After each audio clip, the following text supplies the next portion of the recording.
Today on The Social. Is posting your boyfriend online embarrassing now? Why one writer for Vogue argues there should be no shame in sharing pics of your partner on social media. And how long does it take to drain your social battery? According to a new survey, the social sweet spot may be shorter than you think.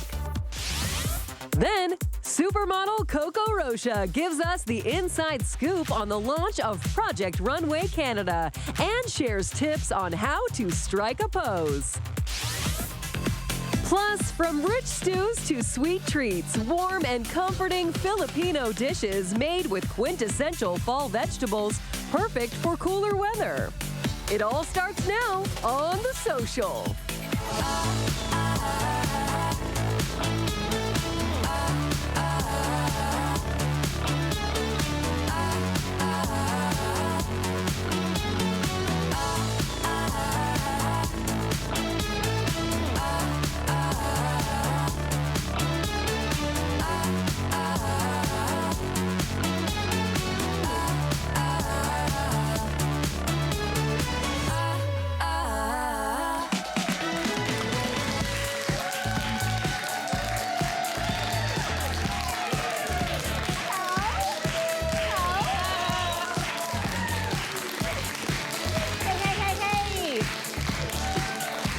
Okay. Oh, wow. Thank you so much. Have a seat, have a seat. Hey, happy Thursday and welcome to The Social. Yeah, let's do this thing. We are thrilled to have comedian and television writer Sophie Buddle with us today. Thank you. Welcome, great to have you here. Oh, thanks for having me, girl. How's Toronto treating ya? Toronto's so good. I've been shoplifting. Love it here. There you go. Okay. Well, we're off and running, friends. We are off and running. Okay, well, we're gonna ask Sophie and the rest of us this question. Is having a boyfriend embarrassing now?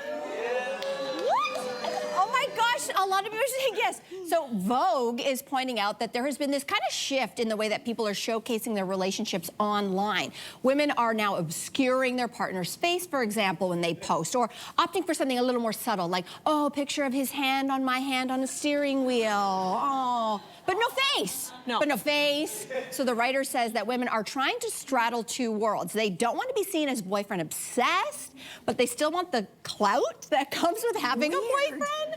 So what do we make of this trend of women maybe being embarrassed about posting their boyfriends? Sophie? So, I mean, I think post your boyfriend. And, like, I've been with my boyfriend for 9 years, and so he's just like, he's part of my brand. That's okay. Like, I've accepted it. Whether he likes it or not. Yeah. I've incorporated him in. And so I get that some girls don't want to post if there's, like, a newer relationship or, you know, if it's kind of unclear a situationship. But I think that you also should post your situationship. I would like to see him. And I also think you should post, just if you have a crush on somebody, just post a picture of him that you took through his window or whatever. I'd like to see. Isn't some of the concern that they then have to go back later on and delete them, or do you say leave it up? Like if something goes wrong, situationship blows up. You can't rewrite history. You just gotta leave it up. Leave it up. Leave it up, and I mean, if you need to address it, post it again and explain why you broke up.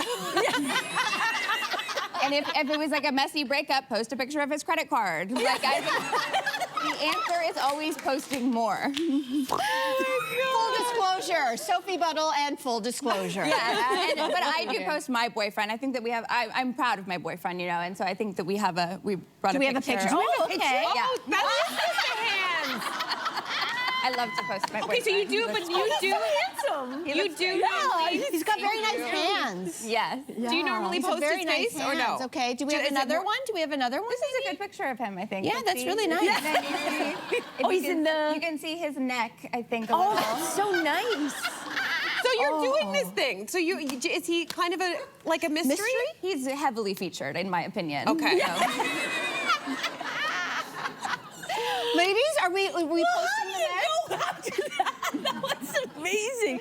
But it does feel feel like a little bit of a cultural shift right now. I remember when there was a time when a young woman wanted to wear the varsity jacket or the class ring as almost to say like, I'm taken, I belong to someone, you know what I mean? But today it feels like That's like 1952? Yeah. It's a throwback. It's a throwback Thursday. Oh my God, it is a throwback Thursday. But it does feel like today, these women, it's the last thing on their mind. They're too busy being just fabulous and independent. Do you know what I mean? It's the last thing they're thinking about. Is it about being like showcasing that you're independent, or is it just more like, okay, I don't want to have to go back and delete, or I actually find it's practical. I think it's just a bit of pragmatic. Saving some work. I think so. And I mean, for me, I think about what is the reason why we post. I'm not saying I've been in the same relationship for 25 years. There's very few pictures of Jason on there, and that's a personal choice. And I think it's partially because we have a really private and intimate relationship. But when I analyze it, it's like, you go back to old-timey, like putting on the varsity jacket. I'm gonna go back even further and be like, before the internet, when you got into a relationship, did you go to a newspaper and say, hey, I'm in a new relationship? Some people did. No, you didn't. Only if you were getting married or engaged. Did you go and stand on the street corner and go, hear ye, I'm at a boyfriend? No, you did not. You didn't do that. So who is this for on the internet? Is it for your ex-boyfriend? Is it for their ex-girlfriend? Is it just to kind of like be braggadocious? Like, I just don't know why you would put your most intimate private relationship out on blast. I'll tell you why I do it. Okay, yeah, go for it. You tell me. My husband's hot, and yeah, yours, I guess mine's a garbage. No, he's not. He's not. He's Jason's not. actually very handsome, but I know you respect his privacy. I don't care about my husband's privacy. So therein lies the difference. No, in all honesty, I have his consent. And I think he probably wishes I would post about him more. Interesting. Yes, but sorry, babe, I love you and you are hot, but this is a one-woman show. But then what is it? But then, okay, well, we're gonna move on in a second, but like, what is it for? Is it just because you love him so much you want the world to know? I will say this. This is where Taylor Swift and I maybe are very similar because we are as opposite as it can be. When she came out with her last album, The Life of a Showgirl, everybody was like, oh my God, Life of a Showgirl. And then there was a huge swath of her own fans who kind of turned on her and said, wait a second, Taylor, you've been telling us that you're this very happy single cat lady, and all of a sudden you come out with a song called Wish List, which is, oh, you want the house, you want the this, you want the that, and all I want is my man. And all of a sudden her own fan base started to say, wait a second, you've been pushing this agenda or message of female empowerment and we don't need a man, and now you get a man and you're dumping the rest of us losers out here. And a lot of her fans are upset. So it is a weird thing that it's like, because she's supposed to be feminist. So I am a feminist. I also have a hot husband, but I don't need him to keep my feed going. I'm good on my own. Yeah. And I think that question. But anyway. The thing is, Taylor Swift-wise, I don't think that songs should be written about men. Period. And I think that they've had enough attention, and the songs should be written about women, beautiful women who shoplift. Okay, we're gonna stick with relationships. Have you heard of the swag gap relationship, okay? This is when one partner is always dressed up more than the other, like Justin and Hailey Bieber, or Selena Gomez and Benny Blanco. So is there anything wrong with a swag gap? Yeah, I agree with you. I don't think there's anything wrong with it. I think it's better than couples who come out like really matchy-matchy. I think it just shows like two distinct, independent, powerful people. I also have to say all of that because there is a swag gap. In my relationship, just last Saturday, we went out grocery shopping. Simon, my partner, came out like dressed like he was in a Ralph Lauren ad, and I came out in a jogging suit that I had also slept in. And I did think about, I was like, oh, why are you wearing that? And I was like, let me go upstairs and change. And I thought, no, this is kind of cute, like a before and after photo. You know what I mean? I loved it. You're the Justin Bieber. Yes. I love that. So cute, huh? I love that. I love a mixed swag couple. Like for me, my boyfriend and I, like I am the swaggier one, but I don't want to date a guy that's like as blinged out as me. I would have to date like the Pope, right? Oh, so cute. I love He's so cute. But the thing is, it's like I can't date the Pope because he's already married to the game. And it's like my boyfriend doesn't dress bad; he just dresses plain, and I like that. I think So that a it's more man of should be style plain. gap. Like I have a style gap between Yes. myself and Jason. He can pull it together when we need to go somewhere nice, and we can both pull out swag. But like in general, sometimes like, he wears shirts with like animated cats on them, or he'll be like he lately has really gotten into Japanese style. So I'll like walk down the stairs. I don't know. It's like he wears these sort of like parachute kind of pants that I've never, and I'm always like, I don't know. But it's still, it works. It's okay. It works. Yeah, okay, great. I already said my husband's hot. Nothing else. Nothing else to say. Doesn't matter what he's wearing. Yeah. We are going to throw to break, everybody. And up next, how long does it take to drain your social battery? Okay, apparently there is a social sweet spot, and it may be shorter than you think. So we'll decide what ours is after this, if we still like each other.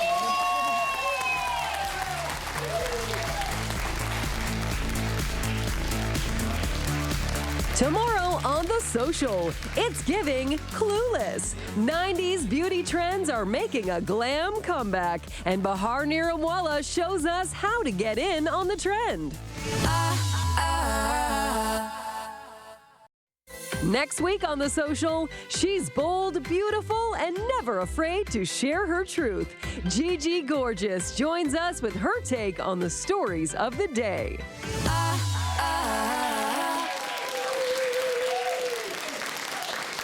We are back, everybody. We want to get you in on all of this action online, so connect with us on social media. We want to hear what you have to say.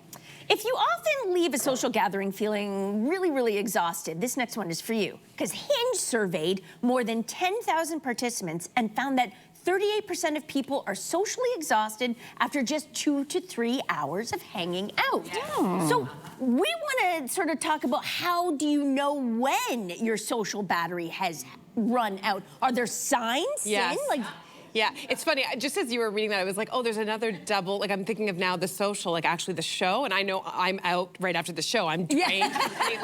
But in general, I get a headache. Like, I feel like I get a headache, and then this overwhelming sense of sort of like just a general anxiety of like, I've got to get out of here when I'm at a party. But what's interesting to me is that I don't think I had this prior to like my 30s. Like, I feel like before that, I could spend hours and hours of time and they would never be drained. Did you feel like that? So I'm like very extroverted, and so it's not so much about my social battery as when my friends start yawning. Oh. If I know it's time that I should peel out, but I can't. I'm always trying to extend the hang, and it's like it's also partly because I'm an only child, and so I'm always trying to like convince people to be my brother. Oh. You know what I mean? Like it's really I'm the reason people's battery runs out. That's really sweet. Well, we should be friends. We have to be friends. You're extroverted feel too? the same way? I have yet to find out where my social battery is empty. Yeah. But I think it also matters if you are an extrovert versus an introvert. I think it matters if you, like in my case, if my child has kept me up all night and she's annoying me, then guess what?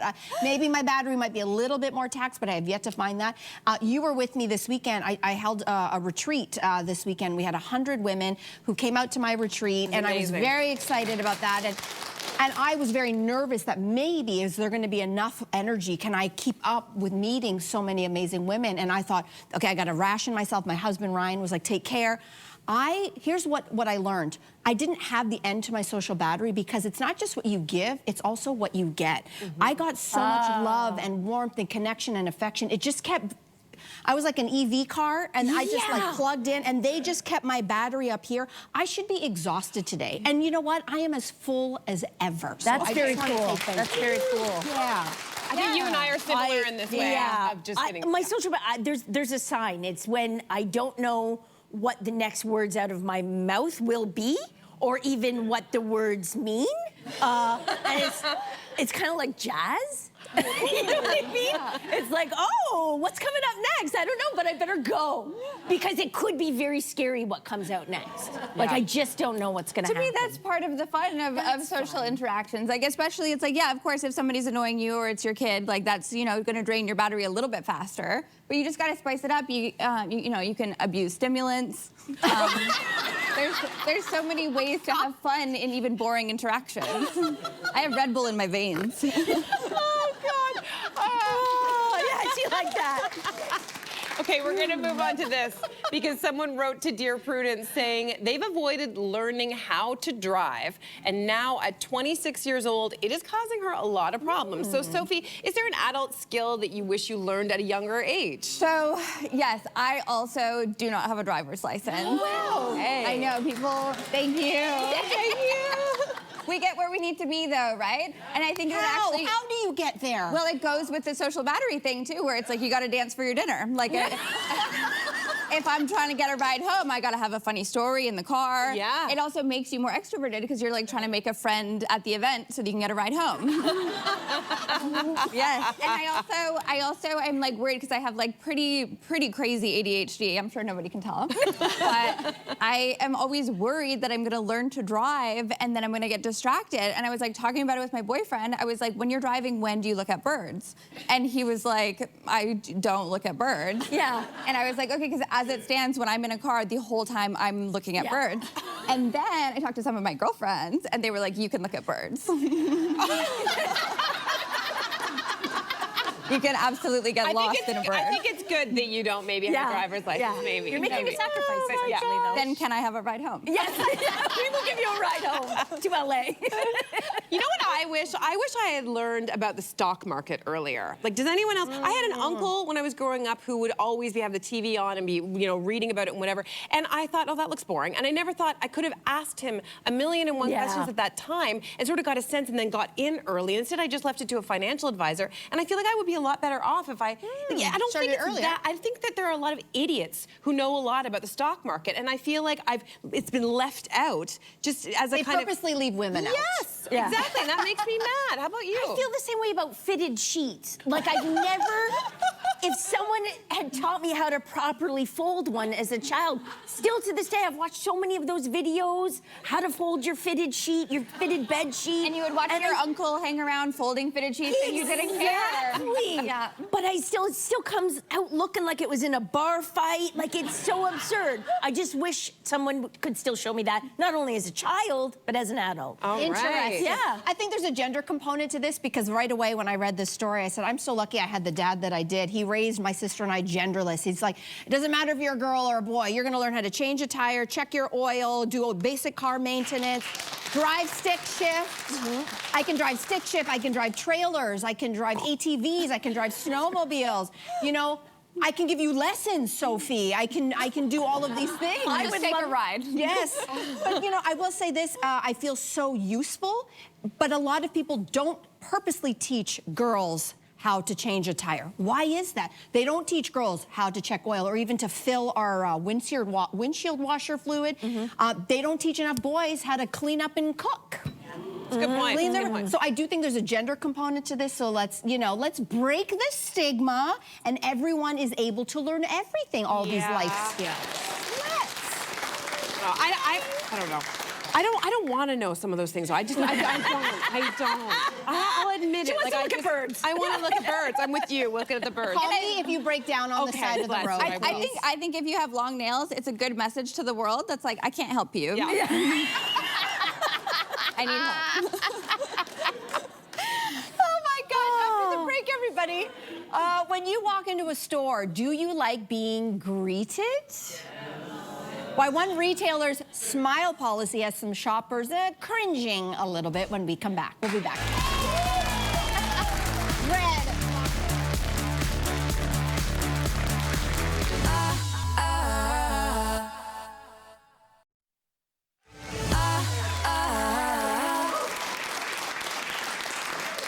Welcome back, everybody. Okay, so U.S. retailer Target is making headlines for its new smile policy. Employees who are within 10 feet of a customer must make eye contact, must wave, and use friendly, approachable, and welcoming body language. Do we appreciate, Sophie, when store employees greet you this way? No, you don't like it. No, I don't like it. I don't want to be talked to. I'm hungover, first of all. And I think if you're being paid minimum wage, at least, which I assume Target people are, because I'm trying to slander it because I'm a Zellers. But I think if you're being paid minimum wage, of course you do your job. Of course, if somebody asks you for something, do it. But I think that it's kind of on the customer to be polite, because I worked at Starbucks for a really long time, and I know as a barista, if a customer is rude to me, I'm giving them decaf.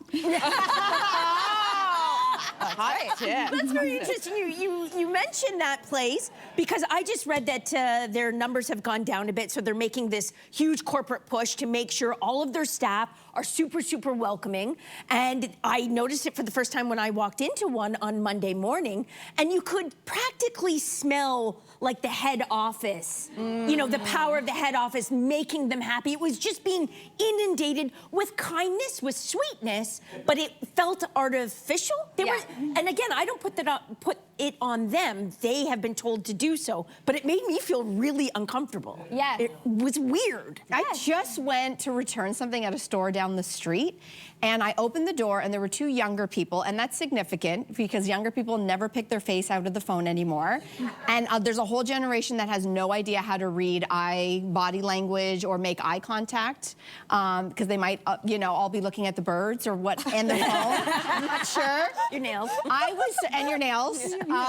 And I felt, even though I felt like there was choreography or that it was rehearsed, I was just happy to make eye contact with another you liked human. it. I love You liked this. it. So even though, yeah, it might feel a little artificial, but I don't know about you, but where the heck has any customer service gone these days? There is no customer service anywhere. If it's on the phone, I'm talking to a computer. If it's in person, we're doing returns and buys with a self-checkout. Right. We have literally engineered humans out of everything. Artificial? I don't care. Even if they're people, like if it's a hostage negotiate, like it feels I like don't they're even care. You know, don't there's care. a science thing, a science idea that if you fake it till you make it, right? Which is if you pretend to smile and you're just like, I feel like garbage, and if you do that long enough, you do actually start to feel a little bit better with your mood. So fake it till you make it. I don't know. I think there's a sweet spot that has to be struck. Like, you obviously don't want people to treat you like dirt, but you don't want them acting like they're your best friend, like right out of the gate. And I think just don't call me honey. Yeah, that's I don't like that. patronizing. I also went through a drive-through recently at a coffee place, and it was the same thing. My sister was driving, and it was like the barista was so over the top effusive, asking a whole bunch of questions,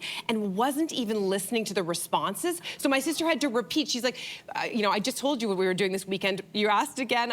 She repeated the same thing, and it's like, if you're that tapped out, it tells me that this is a completely insincere interaction. So I do blame the corporation. Yeah, but I they're also essentially repeating a script. Yes, but I think that there's a way to just be in your body and just be interested in people and genuinely curious. Isn't that like sounds the nuts. answer? Okay, That sounds nuts. Impossible in 2025. But I think that you made a really good point about the like kind of Gen Z generation that never learned how to socialize, like probably because a lot of their high school years, you know, they ended up being at home, and that's when you learn how to make eye contact with other people. It's true. And so it might be good to have like enlisted Gen Z as customer service so that they can just get socialized. Oh, fun. Yes. Yay! Yay! Where that was The budget here is pretty good. Exactly, yeah. Well, listen, it must be celebratory because, Sophie, I know you're on tour with comedians right now. Taylor Tomlinson, Rick Mercer, for example. What is it like?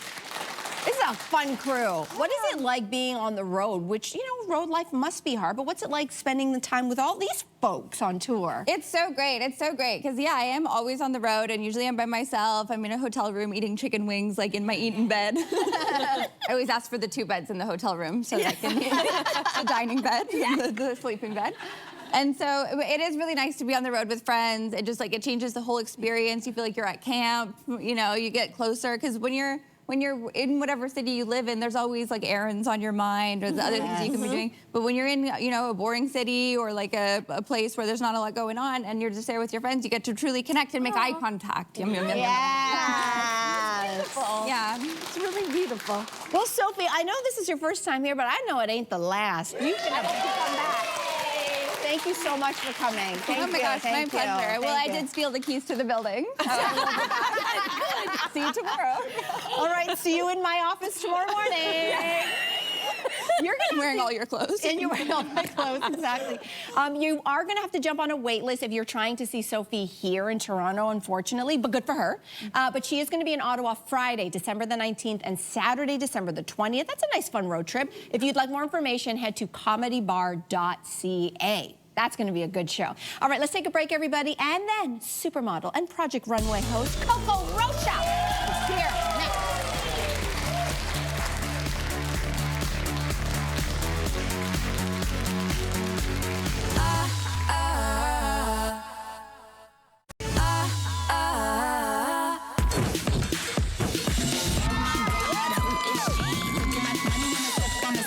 Welcome to Project Runway Canada designers.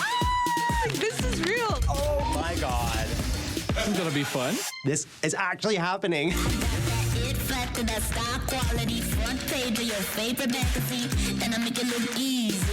Let's start the show.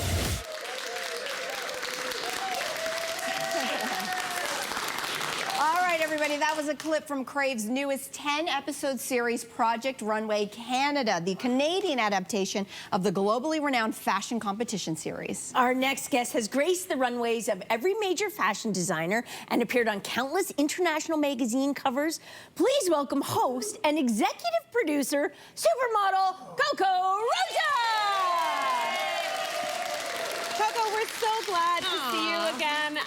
Let's talk about the show, because several iconic supermodels have hosted various versions of Project Runway around the world, including Heidi Klum, Karlie Kloss, Iman, Eva Herzgova, Elizabeth Hurley, to name a few. So how did you want to put your stamp on Project Runway Canada? Well, you know, it had been here 13, 15 years ago with Iman, and that is a legend. And I was so thrilled when they said we're finally going to bring it back with a new adaptation.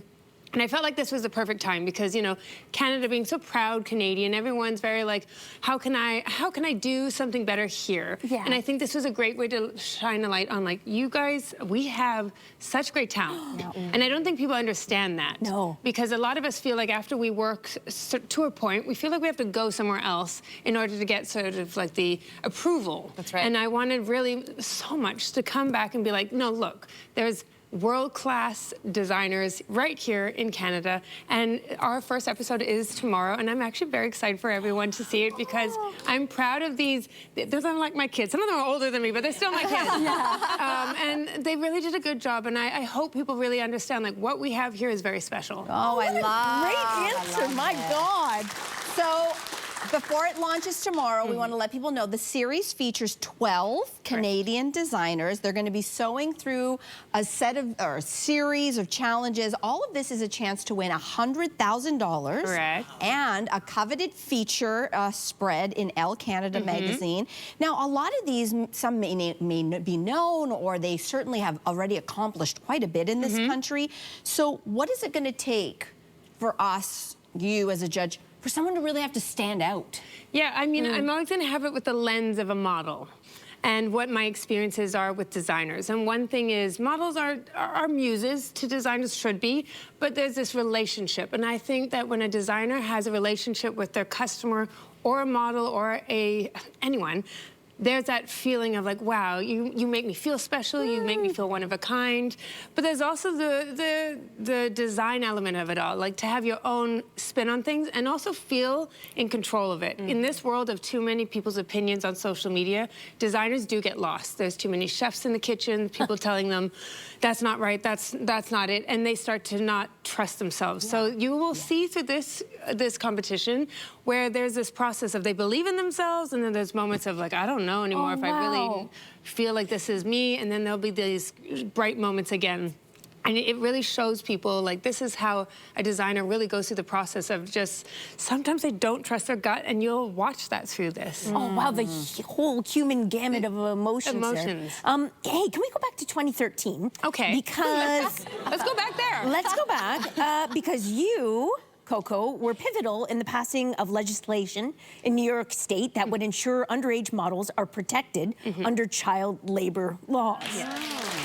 Now, your involvement was fueled by personal reasons. Can you share those with us? Oh my goodness, that is my first test photo. You're 14? I'm 13 there. Oh, it's baby and Coco. that's where do you see those eyebrows? Woo! I don't see them, actually. That's the problem. But yes, when I helped in passing that law, it was really important to me that people just didn't have, or these children didn't have the same sort of experiences that I did. It should be fun, it should be interesting, but it shouldn't feel heavy as it did for me. The thing is, though, after that law passed, you think everyone would be thrilled. Yeah. And unfortunately, a lot of people did not want to work with me anymore. It was very frustrating to people that I had pushed things in directions they just didn't want to go. And that actually made me create Model Camp. Which is a place where I train models. I've trained over 5,000 models in the last 8 years. We have 100,000 submissions. I cannot teach everyone, but I am trying my very hardest because I realized, yes, I could push back to an industry and say, do better. And I thought, well, why don't I just give the models the tools? And then they could push back in any directions they so wish. And to make sure that every model can do it their way. That's so great. And listen, you and your husband, James, you have 3 gorgeous children, and your eldest is your daughter, Ione James. And she's joined you on the red carpet a few times. Yes. And clearly, it seems like she's taking after your passion of posing and modeling. Are you encouraging her to go into the biz? She'll do whatever she wants to do. She loves the stage. She loves the performance. This is at the ballet. And she adores to play. And I think that's the one thing at Model Camp I really talk about, like confidence and the value of just feeling good about yourself. So when I see her kind of do those things, I'm like, wow, this is a 10-year-old that hasn't lost herself yet, and I hope she never does. Yes. And so if she wants to model, she's gonna have the greatest momager popager. Oh my God. You are such a wonderful human being. Thank Now we're gonna put you to the test, Yeah. this modeling school. Let's see. We're gonna test out these chops. We're gonna move over here. And if you don't mind, you're gonna teach us a thing or two about posing. Yeah. We've got some props here. I've got a stool. Yeah. Cynthia's got a couple of apples. And Mel's got a mic stand there. So, yeah. When we get some sort of thing to play with, we do the obvious, which the obvious is to sit down on. Right. Which, we would do that, but I would more importantly hope that the model, the individual, would play around in different ways. I got a tiny skirt right now, so she can't. We could do that. That's a bit obvious, but like, could you put your foot down? Yes. Now, instead of just that, could we tilt this? Oh, yeah. Tilt it, and now put your foot down. Oh my God, like that? Yeah, and try to balance her. Okay. But your toe has to go down a little to hold Horse it. string, Horse string. And hey! That's good. That's it. Nice job! Nice job. Editorial. Yes. Wait, I'm gonna go here. I'm gonna go here. Okay. So when we have things that are very obviously what they are, we're not really gonna do something so drastically different. Think of a character. Who are we? So are we playing Prince? Are we Elvis? Whoa. Are we an interpretation of a rock star girl? I mean, you're already undressed. She's giving so, Cruel like, Intentions yes, so today. we would be giving that sort of thing. Instead of being like, who am I with a microphone, we get nervous. But if I were playing somebody, we would do something with that, Okay, right? ready? And Can we I always try? play- yes, and we always I play- try? Yes. do. I like that. Keep it PG. I love it. Oh my God, Mel, that was so good. I don't know. You've got your work cut out for you here. So we have to. Right? Yeah. Is this the pose that We're done. doing? Right? We're done. And I would take a bite. Sorry, these seem goofy. No, good. We're gonna chuck this at one of the models. And we're gonna keep one. Okay. And we're gonna think of any oil painting. So history is a very good place to always go back to. Okay. Try to reference things of like the past. And an oil painting was always my favorite. And I have a very famous photo holding a pear in American Vogue with Stephen Meisel, and it sits in my home, signed by Stephen. It's one of my favorite things. And it was just holding a pear, and it's quite gorgeous. So I like love it. lovely, gentle. Try it. You do it. Okay, so do I'm it. just gonna be And like, give me a shoulder. Oh, wait a with minute, the wait a minute. Yeah. Give Get the fan machine. Yeah, they didn't have glasses back then. Oh, the wind machine. Yes. When? Oh, yeah. Oh my God. Oh my God. That was cute. That was cute. We're never going to look at stools and apples and mic stands the same Never. again. Coco, Never. thank you for the lesson. Thank you. Okay, everybody. Project Runway Canada, it premieres tomorrow. That is November 14th, only on Crave. Do not miss it. Good luck. Thank you. Thank you. So excited. Congratulations. And after the break, warm and comforting Filipino dishes that you're going to want to try this season. We'll be back right after this. Over the shoulder.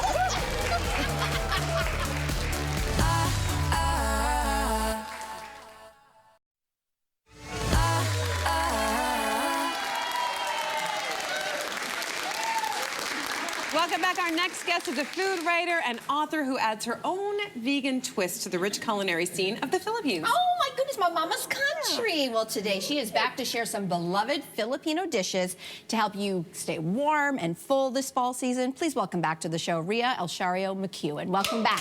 Thank you. So Rhea, you say, we're glad to have you back, and you say this first dish incorporates one of the quintessential vegetables of fall, which is the squash. So walk us through this dish. Yes, so this is called pinakbet. It's a traditional Filipino dish that comes from the northern region of the Philippines called Ilocos. And like you mentioned, it has a beautiful medley of vegetables here, like squash, which is in season right now. It has some long beans, okra, eggplant, and traditionally it also comes with bitter melon, but I personally don't like it that much, so I just left it out. You just left it out. Yeah. Does this normally come as a meat dish? So growing up, I definitely had it with pork belly, and sometimes my mom would make it with fermented shrimp paste or bagoong, which is also very common in a lot of Filipino dishes. This is really, really good, cozy kind of. So you say the name actually has something to do with how you cook the dish. Tell us more. Yes, so pinakbet actually comes from an Ilocano word which means shrunk or shriveled. So when you saute the vegetables, you know, you're cooking it, the vegetables release a little bit of moisture and then it evaporates. So what happens is that the vegetables shrink in size and then the flavors becomes a lot more concentrated. So that's where the name comes from. But what I really want people to think about or compare this to is when you're reducing sauce, right? You're waiting for it to thicken and then eventually the flavors become a lot more concentrated. So that's basically what's happening here, but with vegetables. We love that. Okay, so the next dish is probably my favorite Filipino dish of all time. Can you tell us what it is? Yes, this is called kare-kare. It's a hearty peanut stew, and I actually grew up eating it with oxtail and different cuts of meat, but eventually I realized that the signature flavor actually comes from that peanut sauce. And so I just started making it without. And so this is really perfect for the fall season. Oh my God, do you taste the peanut? Yeah, I do, but it's subtle. I wouldn't say it's like overpowering in any way. Yeah, it's nice. Exactly. This dish is actually really packed with vegetables. So which ones did you use for this recipe? So I used eggplant, which absorbs a lot of the flavors. There's also long beans, which add a bit of a bite, and then the pet chai or bok choy, which adds a bit of a crunch and that watery aspect to it as well. And so altogether, it's really the perfect contrast for that peanutty, velvety sauce. Yeah, I go heavy on my peanut. Do you? Okay. Heavy on the peanut. And I know some people are allergic, so you have to be careful. Yeah. But if you did want to swap out any of these are the very traditional vegetables that we see in this dish, but would you do any swaps? I think you can definitely use, instead of long beans, you can do green beans. Instead of eggplant, you can probably do zucchini, but I personally really love the eggplant in it. But bok choy, you can probably replace with the Napa cabbage because it's also in the same family. Got it. Okay, last but not least, we have a dessert. So it's interesting, we've got these sort of muted tones and then we've got this pop of purple at the end. Walk us through this dessert. Yes, so this is actually a family favorite. It's called ginataang bilo-bilo. And the best translation I have for that is glutinous rice balls in coconut soup. So it's a dessert soup, which is really common in Asia. And this one is actually a really, sentimental dish for me because my grandma used to make it a lot for merienda, which is afternoon snack. And so this is really something that's really special and absolutely delicious and perfect for the warm weather. Okay, can you tell us how you made it? And again, P.S., you see a lot of purple in Filipino food, but it is delicious. How did you make this? So this has coconut cream, so I use that as the base. And then it also has some saba bananas, sweetened jackfruit, a little bit of sugar, and then the sago pearls or tapioca, and that glutinous rice ball, which I made with ube extract. So that's why you have a lot of that purple color in there. So it's like fluffy and chewy, like there's all these different textures, very sweet. So talk about, does it matter if you use coconut milk versus coconut cream? I don't think so. I think it's personal preference. If you definitely want it to be more creamy, I would suggest using the coconut cream, but you can definitely go lighter with the coconut milk. And sorry, where does the purple come from in this? Like it is, yeah. Yeah, it's ube extract. Ube extract. Okay, Yes. and can people just find this anywhere? It's purple sweet potato. It's purple sweet potato. Exactly. Interesting. So the extract you can usually find in Asian supermarkets or even like Filipino supermarkets as well. Which is wild because we use ube in a lot of desserts, but it Yeah. is a sweet potato, which is wild. So you say other root vegetables could maybe even be incorporated into this? Definitely. So you can add a little bit of ube, taro, or even sweet potatoes, and they really become soft and velvety, which goes really well with that creamy coconut sauce. This is so good. It's all gone, Rhea. All gone, Rhea. These Love to are see it. delicious. Thank you for sharing these beautiful Filipino dishes. Thank you so, so much, Rhea. We're going to take a quick break. We'll be back right after this. It's all gone. So it's a rice.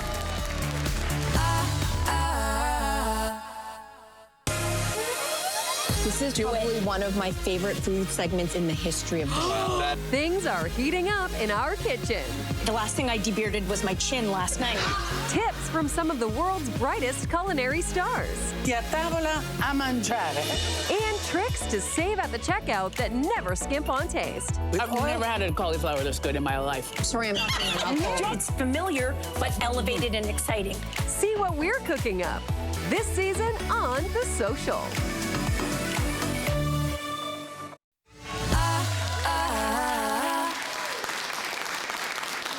Oh, I love when we get to drop great, exciting breaking news here on The Social. And Jess Allen, you have a brand new digital series dropping right now called Taste Buds. A new show with Jess Allen. Tell us about it. Oh my gosh!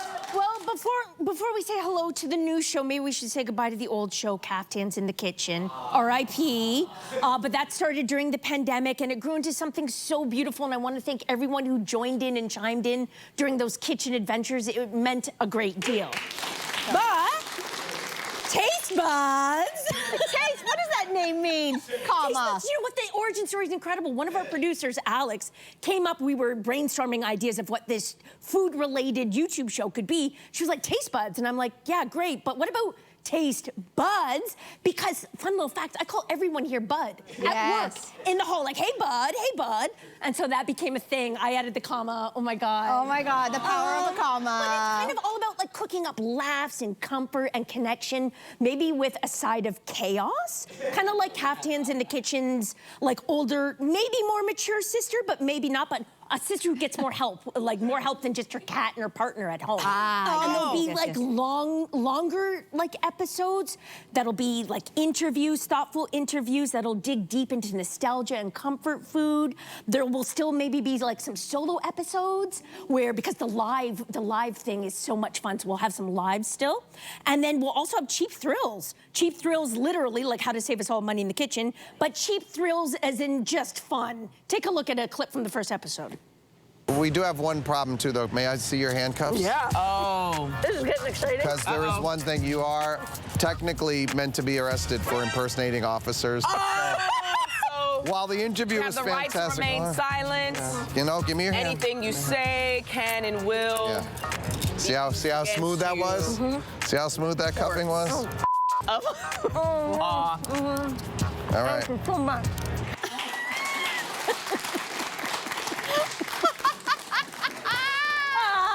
Episode 2 is a lot of fun, too. Someone by the name of Chris Hatfield. So good. There you go. Good. Yeah. There we go. There's some B-roll. Look at that. Join me. That's really exciting. We're still waiting to hear back from Keanu Reeves' people. That's a joke. I don't even know how to reach his people. But we have some really great people coming up. It's going to be a great time, guys. Listen, Taste Buds drops on YouTube right now. All right, The Social's YouTube channel. The Chris Hadfield episode is available tomorrow. Jess Allen, congratulations. Congratulations.